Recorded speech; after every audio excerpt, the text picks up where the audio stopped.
तो दोस्तों ये जो एजेंडा है ना, ये आज पूरी दुनिया का एजेंडा है। ये यूनाइटेड नेशंस का एजेंडा, उनको 2030 तक करना है। आज हम 2023 में हैं, आधा कालखंड हो चुका है, और फिर भी दुनिया को ने इन्होंने इतनी टेक्निकल, इतनी डिटेलिंग इसमें की है। हर एक लक्ष्य के लिए उनका अलग अलग डिपार्टमेंट है। हर एक लक्ष्य के लिए उनका पूरा सभी तरह के उनके रिसोर्सेस रेडी है। ह्यूमन रिसोर्सेस, फंड, सब कुछ रेडी है। संस्थाएं रेडी है। इतने डिटेलिंग ये प्लान, और हर देश को करना है, इस तरह से काम कर रहे हैं। इनफैक्ट अगर आप देखोगे ना, हर एक लक्ष्य के लिए मैं एक सेमिनार कम होगा, एक वेबिनार कम होगा, इतनी डिटेलिंग है।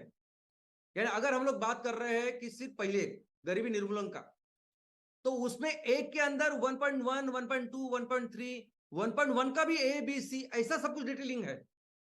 मैन पावर क्या चाहिए, इंडिकेटर्स क्या होंगे, टारगेट्स क्या होंगे, कौन मॉनिटर करेगा, पैसे कहां से आएंगे।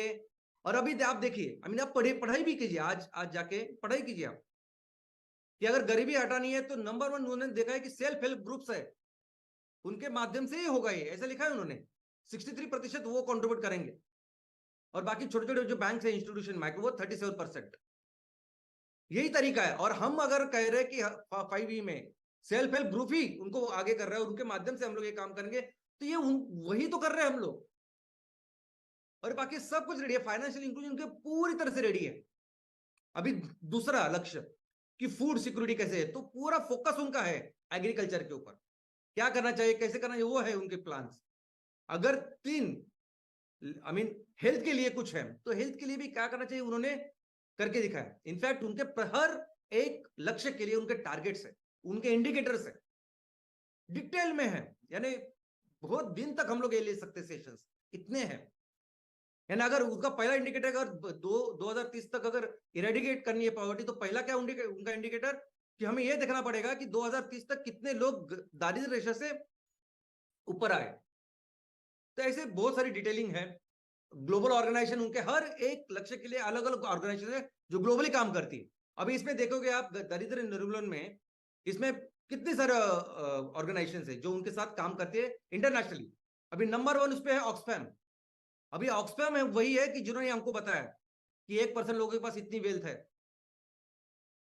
यानी इतनी डिटेलिंग करती है, और ये लोग इतनी तरह से तैयार है।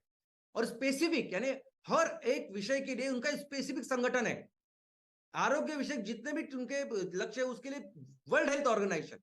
और हमको पता है कि ये अगर मलेरिया निर्मूलन का कार्यक्रम कहीं हो रहा है, पोलियो का हुआ, कई सारी ग्रांट इनसे आई जो भारत देश में हुआ।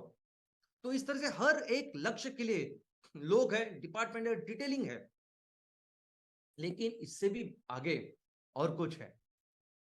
अभी ये जो हर एक विषय है, हर एक विषय के लिए उनके डिपार्टमेंट है, हर एक विषय के लिए उनकी परिषद होती है, और हर देश के रिप्रेजेंटेटिव वहां आते हैं।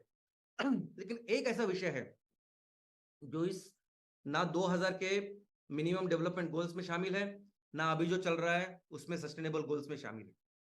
वो ऐसा विषय है जो उनके बहुत पहले यूनाइटेड नेशन ने शुरुआत की है, और वो विषय है क्लाइमेट। वो विषय है ये ग्लोबल वार्मिंग। 1992 से शुरुआत है। पहली बार जो परिषद हुई सिर्फ और सिर्फ इस विषय को लेके, उसका नाम था, उसको बुला गया अर्थ समिट, विश्व विश्व वसुंधरा परिषद, जिसमें सिर्फ, और आज आज आप देखोगे ना कि लोग कितने ज्यादा कर रहे हैं ग्लोबल वार्मिंग के। उस टाइम भी वैसे ही इतने ही आक्रामक थे लोग कि बंद करो ये सब कुछ, ये फॉसिल फ्यूल बंद करो। और तब से शुरू हुआ ये कॉप, कॉन्फ्रेंस ऑफ परिषद। यानी वो इतना इंपॉर्टेंट विषय, यानी यूनाइटेड नेशंस में पूरी दुनिया के सामने सबसे महत्वपूर्ण विषय ये है कि उसके बाद 1992 के बाद हर साल सभी देशों के प्रमुख आते हैं ये सब करने के लिए। यानी उनके रिप्रेजेंटेटिव नहीं आते, मिनिस्टर नहीं आते, तो उनके प्रमुख आते हैं ये करने के लिए। और आज फिर वो 28वीं परिषद है।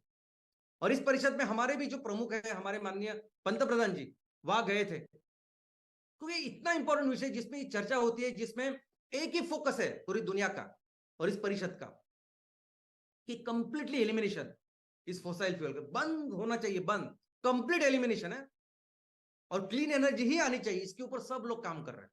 और सब मैंने जैसे कहा कि पहले 8 दिन में 7 लाख करोड़ उन्होंने रेडी किए, कि सिर्फ आप लो और करो कुछ, तो इसके बाद उनको नहीं चाहिए रिटर्न। लेकिन अगर रिटर्न की बात है पैसे, तो बहुत ह्यूज एंड ह्यूज फंड है। लेकिन अभी क्या है, फंडिंग है बहुत सारी, लेकिन करना क्या है, कैसे करेंगे, ये नहीं समझ में आ रहा है ना। ये सोलार, ये जो ईवी का काम चल रही है, नहीं है सस्टेनेबल, ये लोगों को पता चल चुका है अच्छी तरह से। और ऐसे परिस्थिति में दोस्तों आपको अंदाजा ही नहीं है क्या इंपॉर्टेंस है एमसीएल का। कितने जल्दी, कितने फास्ट, अगर मैं कहता हूं कि हम दुनिया की नंबर 1 कंपनी बनने वाले हैं, तो बहुत जल्दी बनने वाले। और मैं आपको बोलता हूं कि इसके लिए जो भी पैसे पैसे के लिए अगर आप सोच रहे हो, तो ये तो ऐसा विषय है, ये तो ऐसा बिजनेस है कि जहां अगर आपको पैसे चाहिए ना, तो आपको वो प्रोडक्ट तैयार करके उनको देने की भी जरूरत नहीं है।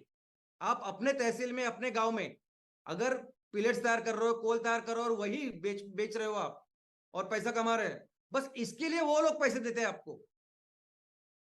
ऐसे विषय यानी ये, इसको डिटेल में मैं बाद में बताऊंगा, लेकिन इसमें यानी कितना, अगर आप कोयला इस्तेमाल कर रहे हैं नॉर्मल, उसके जगह पे एम कोल अगर आप दे रहे हो, तो जितना एमिशन कम कर रहे हैं ना, वो लोग पैसे देते हैं उसकी वजह से, उसके लिए।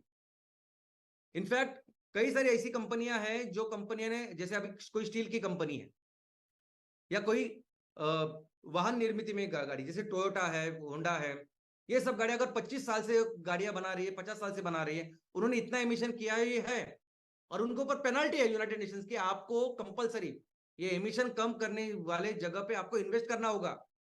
और अगर एमसीएल नाम की ऐसी संस्था जो इतना कम करे, तो ये लोग है पहले कि आप प्रोजेक्ट करो, उनको माल नहीं देना है कुछ, आप सिर्फ प्रोजेक्ट तैयार करो, आप माल बेचो, तैयार करो, हम आपको पैसा देंगे। यही है सीडीएम। इनफैक्ट ज्वाइंट इंप्लीमेंटेशन हो सकता है आने वाले दिनों में कुछ 50 प्रोजेक्ट, 100 प्रोजेक्ट हम टोयोटा के साथ करें मिलके,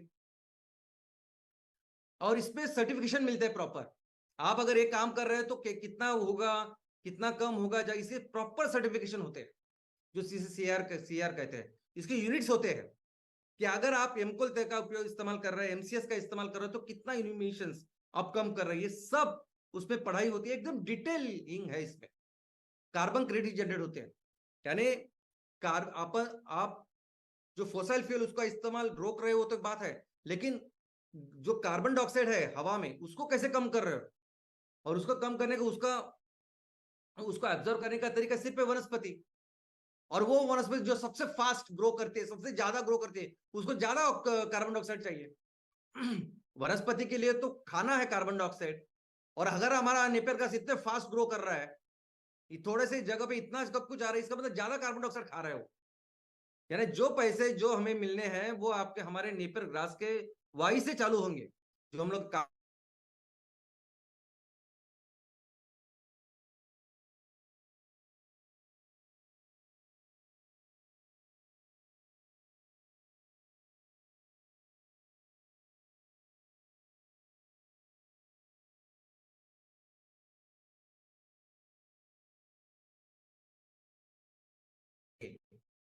यहाँ ग्रीन इन्वेस्टमेंट स्कीम्स है। कल हम बोलेंगे ना कि हमें 1000 प्रोजेक्ट, 2000 प्रोजेक्ट लगाने हैं इसकी वजह से, और ये उसका स्केल है, ये सब कुछ है, वो कर रहे हो काम। इसीलिए आने वाले दिनों में दोस्तों, अगर सस्टेनेबिलिटी डेवलपमेंट, इस सभी लक्ष्यों को पूरा करने में जो संगठन सबसे बड़ा काम करने वाला है जागतिक स्तर पर, वो होने वाला है एमसीएल। सस्टेनेबिलिटी की जब बात आएगी, तो सबसे बड़ा काम, सबसे बड़ा बिजनेस, सबसे बड़ा अर्थव्यवहार करेगी एमसीएल। और इन चीजों की वजह से भारत दुनिया का सबसे बड़ा, यानी आर्थिक रीत्या नंबर 1 देश बनने वाला है, और मिलकर हम अपने देश को दुनिया का सबसे महान देश भी बनाने वाले हैं। धन्यवाद।